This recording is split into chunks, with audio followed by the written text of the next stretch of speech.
Confident group ഉടമ CJ റോയിയുടെ ആത്മഹത്യയ്ക്ക് ആരാണ് ഉത്തരവാദി? ആദായ നികുതി വകുപ്പ് ഉദ്യോഗസ്ഥർ കേസിൽ പ്രതിക്കൂട്ടിലാകും. സ്വയം വെടിയുതിർത്ത് റോയ് ജീവനൊടുക്കിയ കേസിൽ ഉന്നതതല അന്വേഷണമാണ് നടക്കുന്നത്. അതിനായി പ്രത്യേക അന്വേഷണ സംഘം രൂപീകരിച്ചു.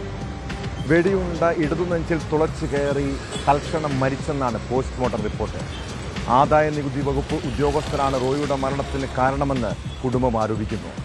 മരണത്തിൽ വിശദമായ അന്വേഷണം നടത്തണമെന്നാണ് കോൺഫിഡന്റ് ഗ്രൂപ്പിന്റെ ആവശ്യം.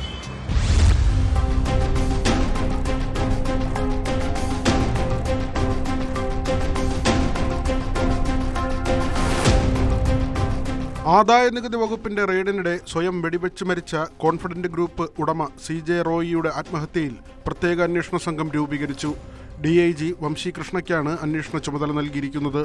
ബംഗളൂരു സൗത്ത് ഡിവിഷൻ DCP ലോകേഷും ജോയിന്റ് കമ്മീഷണറും 2 SP-മാരും അന്വേഷണ സംഘത്തിലുണ്ട്. റോയിയുടെ മരണത്തിൽ അന്വേഷണ സംഘം കുടുംബാംഗങ്ങളുടെ മൊഴി രേഖപ്പെടുത്തി. ഹലസൂരുവിലെ ഹോട്ടലിലാണ് മൊഴിയെടുത്തത്. റോയിയുടെ ഡയറി അന്വേഷണ സംഘം കസ്റ്റഡിയിലെടുത്തു. മരണവുമായി ബന്ധപ്പെട്ട് ആദായ നികുതി വകുപ്പിൽ നിന്ന് വിശദീകരണം തേടും.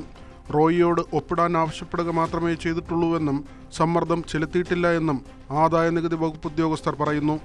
ആദായ നികുതി ഉദ്യോഗസ്ഥരാണ് റോയിയുടെ മരണത്തിന് കാരണമെന്ന് സഹോദരൻ CJ ബാബു ആരോപിച്ചു. കേരള ഇൻകം ടാക്സ് ഡിപ്പാർട്ട്മെന്റിൽ നിന്നാണ് വന്നിരുന്നത്. ദേവേർ ഇൻ ഹിസ് ഓഫീസ്. അവര് 3 ദിവസമായിട്ട് അവർ ഓഫീസിലുണ്ട്. 28-ാം തീയതി വന്നാണ്. 28, 29, ഇന്നലെ 30-ാം തീയതി രാവിലെ എന്നെ വിളിച്ചിട്ട് പറഞ്ഞു. റോയ് വിളിച്ചിട്ടുണ്ടായിരുന്നു. 10:40 രാവിലെ വിളിച്ചിട്ട് പറഞ്ഞു, നീ എപ്പോഴാണ് വരുന്നത്, എനിക്കൊന്ന് കാണണമെന്ന്. അപ്പോൾ ഞാൻ പറഞ്ഞു ഇന്ന് 7 മണിക്ക് കാണാമെന്ന് പറഞ്ഞാണ്. പക്ഷെ ആളുണ്ടായില്ല, ആള് പോയി. അത് ആയിരിക്കാം. വേറെ ആൾക്ക് വേറെ ഒരു കടോ ബാധ്യതയോ അല്ലെങ്കിൽ ത്രെട്ടോ അങ്ങനത്തെ ഒന്നും ഇല്ല. അല്ല, അതിപ്പോ ഞാൻ ഫാമിലിയെ ഒന്ന് കോൺടാക്ട് ചെയ്തിട്ട് ഞാൻ കണ്ടിട്ടില്ല. ഫാമിലിയെ കണ്ടിട്ടില്ല. സംസാരിച്ചിരുന്നു. അല്ല, അവര് അത് തന്നെ പറഞ്ഞ. ആദായ നികുതി ഉദ്യോഗസ്ഥർ നോട്ടീസ് നൽകിയതിനെ തുടർന്നാണ് ദുബായിൽ നിന്ന് ദിവസങ്ങൾക്ക് മുൻപ് റോയ് ബംഗളൂരുവിലെത്തിയത്. മൊഴിയെടുക്കുന്നതിനിടയിൽ മുറിയിലേക്ക് പോയ റോയിയെ പിന്നീട് മരിച്ച നിലയിൽ കണ്ടെത്തുകയായിരുന്നു. വെടിയുണ്ട ഇടതുനെഞ്ചിൽ തുളച്ചുകയറി റോയ് തൽക്ഷണം മരിച്ചതായി പോസ്റ്റ്മോർട്ടത്തിൽ പറയുന്നു. നെഞ്ചിൽ തുളച്ചുകയറിയ വെടിയുണ്ട ഹൃദയത്തെയും ശ്വാസകോശത്തെയും കീറിമുറിച്ച് പിൻഭാഗത്തുകൂടി പുറത്തു കടന്നു. 6.35 mm വലിപ്പമുള്ള വെടിയുണ്ട കണ്ടെത്തി. നെഞ്ചിൽ തോക്ക് ചേർത്ത് വെച്ച് ഒറ്റത്തവണയാണ് വെടിവെച്ചത്. വിശദമായ പോസ്റ്റ്മോർട്ടം റിപ്പോർട്ടിനായി കാക്കുകയാണ് പോലീസ്. സംഭവസ്ഥലത്ത് നിന്ന് ശേഖരിച്ച രക്തസാമ്പിളിന്റെയും മറ്റും പരിശോധന നടത്തിവരികയാണ്.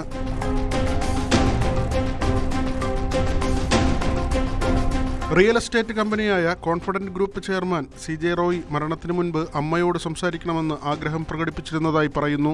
അശോക് നഗർ പോലീസ് സ്റ്റേഷനിൽ confident group MD TA Joseph സമർപ്പിച്ച പരാതിയിലാണ് സംഭവത്തെക്കുറിച്ചുള്ള കൂടുതൽ വിവരങ്ങളുള്ളത്.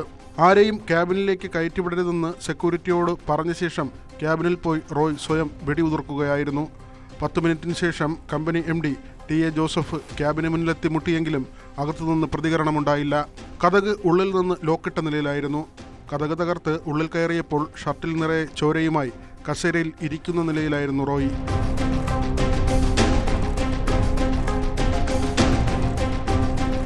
റോയിയുടെ മരണത്തിൽ വിശദമായ അന്വേഷണം നടത്തണമെന്നാണ് കോൺഫിഡന്റ് ഗ്രൂപ്പിന്റെ ആവശ്യം. കടുങ്കൈ ചെയ്യാൻ റോയിയെ പ്രേരിപ്പിച്ച തരത്തിലുള്ള സമ്മർദ്ദം ഉണ്ടായിരുന്നോ എന്ന് കണ്ടെത്തണമെന്നും പരാതിയിൽ ആവശ്യപ്പെട്ടിട്ടുണ്ട്.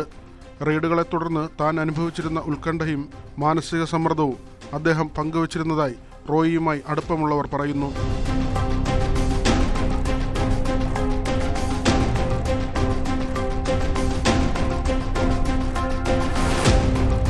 News desk, News 18. കൂടുതൽ വാർത്തകൾക്ക് News 18 Keralam YouTube channel subscribe ചെയ്യുക.